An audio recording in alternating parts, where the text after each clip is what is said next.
JoSAA counselling మనకి JoSAA counselling లో round 1 కి సంబంధించిన కౌన్సిలింగ్ అయితే నడుస్తుందండి.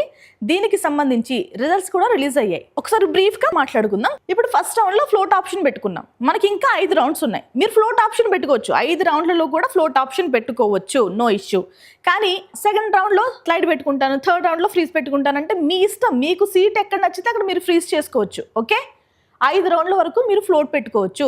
మరి లాస్ట్ రౌండ్లో సీటు ఖచ్చితంగా యాక్సెప్ట్ చేయాలండి. ఎందుకంటే ఇక మనకి ఫ్లోట్ ఆప్షన్ లేదు కాబట్టి ఇదే మనకి ఫైనల్ సీట్ అవుతుంది. ఓకే, ఇది క్యాన్సిల్ చేసుకుంటాను, ఇది పెట్టుకుంటానంటే మీ ఇష్టం. 5th రౌండ్లో సీట్ క్యాన్సిల్ అయితే లేదంటే అలాట్ అవ్వకపోతే, సీట్ రాకపోతే, అప్గ్రేడ్ అవ్వకపోతే కనుక ఈ సీటే ఉంటుంది.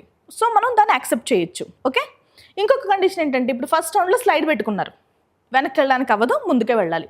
Second round, third round, 4th round వరకు మీరు స్లైడ్ ఆప్షన్ పెట్టుకోవచ్చు. 5th రౌండ్లో కూడా స్లైడ్ ఆప్షన్ పెట్టుకోవచ్చు. బట్ 5th రౌండ్లో ఏదైతే సీట్ వస్తుందో అదే మీకు ఫైనల్ సీట్ అవుతుంది. ఓకే, సీట్ ఏమీ రాలేదనుకోండి, 4th రౌండ్లో ఉన్న సీటే మీకు ఫైనల్ సీట్ అవుతుంది. ఇంకా ఫ్రీజ్ అంటే ఇంకా అదే ఫైనల్ సీటు, మీకు నచ్చింది, మీరు యాక్సెప్ట్ చేశారు దాన్ని. క్లియర్ కదా? మనం పైనుంచి కిందకి రాగలుగుతాం కానీ కింద నుంచి పైకి వెళ్ళలేము. ఇప్పుడు ఫస్ట్ రౌండ్లో ఫ్రీజ్ ఆప్షన్ పెట్టేసుకున్నారు మీరు, ఇంకా నేను స్లైడ్ చేస్తాను, ఫ్లోట్ చేస్తానంటే మనకి అవకాశం లేదు. ఓకే, 26వ తేదీ వరకు మీకు టైం ఉంది కాబట్టి కాస్త జాగ్రత్తగా ఆలోచించుకుని నిర్ణయం అయితే తీసుకోండి. ఒక్కసారి ఫ్రీజ్ చేసామా మళ్ళీ మనకి అవకాశం ఉండదు.